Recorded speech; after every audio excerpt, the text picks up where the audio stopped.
آج کی دنیا میں جہاں مغرب کو سائنس کا مرکز سمجھا جاتا ہے، جہاں ہارورڈ، MIT اور آکسفورڈ کو ترقی کی معراج کہا جاتا ہے، وہیں مشرق کی ایک خاموش لہر اٹھ رہی ہے، ایک نئی سوچ، ایک نیا انقلاب۔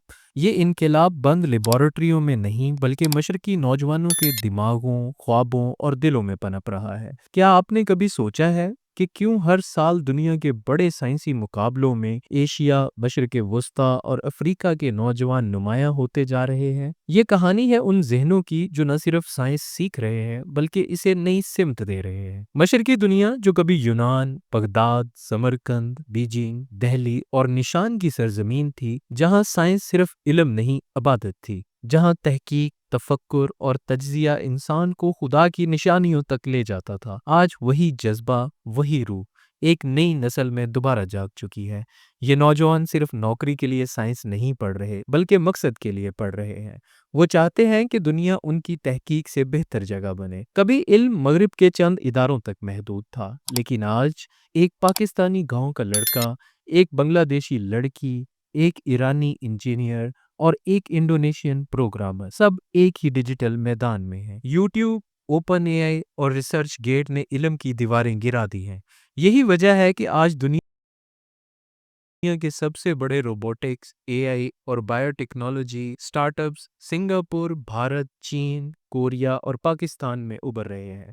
یہ نوجوان صرف ویسٹ کی کاپی نہیں کر رہے، وہ سائنس کو اپنی تہذیب اور اخلاقیات کے ساتھ ملا رہے ہیں۔ ہندوستانی نوجوان یوگا اور میڈیٹیشن کو نیورو سائنس کے ساتھ جوڑتے ہیں، عربی نوجوان قرآن اور فزکس کے درمیان ربط تلاش کر رہے ہیں، اور پاکستانی نوجوان ایمان اور انوویشن کے امتزاج پر کام کر رہے ہیں۔ یہ ہے مشرقی سائنس، جہاں علم، روحانیت اور انسانیت ایک ساتھ چلتے ہیں۔ چین میں آرٹیفیشل سن بنانے والے انجینئرز، بھارت میں چندریان مشن کے نوجوان سائنسدان، ایران میں نینو ٹیکنالوجی ریسرچ سینٹرز کے اسٹوڈنٹس، پاکستان میں سلیکون ویلی کے نوجوان انجینئرز جو ڈیپ ٹیک میں انقلاب لا رہے ہیں، یہ سب ایک بات ثابت کر رہے ہیں کہ سائنس کی نئی زبان مشرق میں لکھی جا رہی ہے۔ آج مغرب کی یونیورسٹیاں مشرقی ذہانت کو تسلیم کر رہی ہیں۔ MIT اور سٹینفورڈ کے ریسرچ پیپرز میں چینی، کورین، بھارتی اور پاکستانی طلباء کے نام عام ہو گئے ہیں۔ یہ وہ نسل ہے جو گلوبل مائنڈ سیٹ رکھتی ہے، جو کوڈنگ، کوانٹم فزکس اور اخلاقیات تینوں میں توازن چاہتی ہے۔ مشرقی نوجوانوں کی ایک خاص خوبی یہ ہے، وہ مقابلہ نہیں کرتے، تعاون کرتے ہیں۔ ان کے لیے سائنس ایک ٹیم ورک ہے۔ جاپان کے ریسرچ گروپ ہوں یا سنگاپور کے انوویشن ہب، وہ ثابت کر رہے ہیں کہ جب میں کی جگہ ہم آتا ہے تو سائنس کا کمال بڑھ جاتا ہے۔ یہی وہ سوچ ہے جو دنیا کی نئی سائنسی کلچر کو بدل رہی ہے۔ آج دنیا مصنوعی ذہانت یعنی AI کے خطرات سے ڈر رہی ہے، لیکن مشرقی نوجوان AI کو انسانی خدمت کے لیے استعمال کرنا چاہتے ہیں۔ چین میں ایلڈر کیئر روبوٹس، بھارت میں افورڈیبل AI میڈیسن، پاکستان میں ڈیزاسٹر پریڈکشن ایپس اور انڈونیشیا میں ایکو فرینڈلی ٹیک، یہ سب اخلاقی سائنس کی مثالیں ہیں۔ یہ وہ سائنس ہے جو دل سے پیدا ہوتی ہے، دماغ سے نہیں۔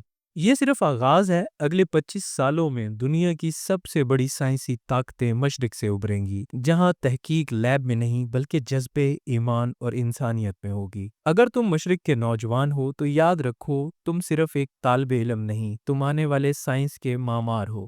تم وہ نسل ہو جو تہذیب مشرق اور جدت مغرب کو ایک خوبصورت امتزاج میں بدل دے گی۔ تم وہ ہو جو سائنس کو دوبارہ انسانی روح سے جوڑ دو گے۔ یہی ہے مشرق کا اصل انقلاب، جو دنیا کی سائنسی ثقافت کو ہمیشہ کے لیے بدل دے گا۔ یہ تھا سائنس آف ایسٹ، جہاں ہم دکھاتے ہیں کہ علم صرف مغرب کی میراث نہیں بلکہ مشرق کی روشنی ابھی بھی دنیا کو منور کر رہی ہے۔ سبسکرائب کریں، بیل آئیکن دبائیں اور دیکھیے وہ کہانیاں جو دنیا کو نیا راستہ دکھا رہی ہیں۔ شکریہ۔